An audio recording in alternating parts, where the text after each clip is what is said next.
L'histoire de Alino Faso partie 2. La famille, comme je le disais, c'est comme ça qu'ils ont approché Alino Faso, mené des enquêtes sur lui. C'est dans son téléphone maintenant, on découvre des images privées du président de la Côte d'Ivoire. Et quelle image d'abord on découvre dans son téléphone? Les déplacements du président, les rues où le président passe avec le cortège, le nom des rues, les heures, tout est plat. Vous savez très bien qu'un président ne se réveille pas comme ça et puis en même temps il sort au dehors. Avec le président, tout est programmé. L'heure à laquelle il se réveille, son petit déjeuner, la douche, tout est planifié. À quelle heure il sort pour aller vers le palais présidentiel. Tout est planifié. Et on découvre tous les plans de Cocody en gris dans le téléphone de Alino Faso.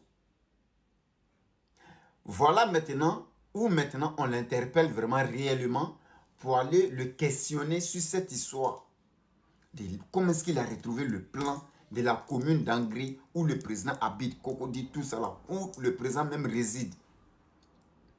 Dans la conversation, on retrouve la conversation de Alino Faso avec un militaire qui était un partisan de Soro Diom, qui est dans l'armée encore. Écoutez bien. C'est pas seulement qu'avec la conversation de Soro Diom, non. Mais il y a des militaires même en Côte d'Ivoire qui étaient en communication avec eux. C'était des éléments de Soro Diom. Tout le monde sait que Ouattao, c'était un élément de Soro Diom. Donc les éléments de Ouattao sont encore dans l'armée. Et c'est là ils ont interpellé maintenant le chef des militaires de Soro Diom. Lui, il a été interpellé. Et le jugement d'Alino Faso maintenant, il faut lui poser des questions. Alino Faso fait croire.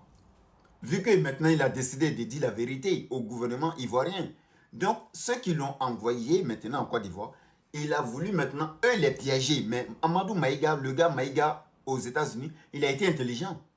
Parce que Alino Faso, la dernière conversation qui a eu lieu entre lui et Alino Faso l'a fait croire que lui il est dans résidence surveillée. Ils l'ont libéré. Maintenant il est dans résidence surveillée. Il n'est pas à la Maka.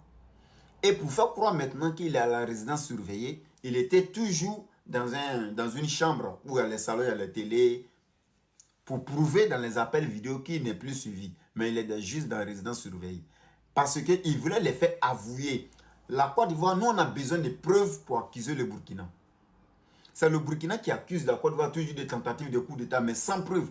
Mais nous, on avait besoin de preuves par Alino Faso. On devrait passer par Alino Faso, les piéger par leurs conversations, pour les attraper, pour montrer aux yeux du monde entier que voilà ce qu'ils étaient à manigancer en bas.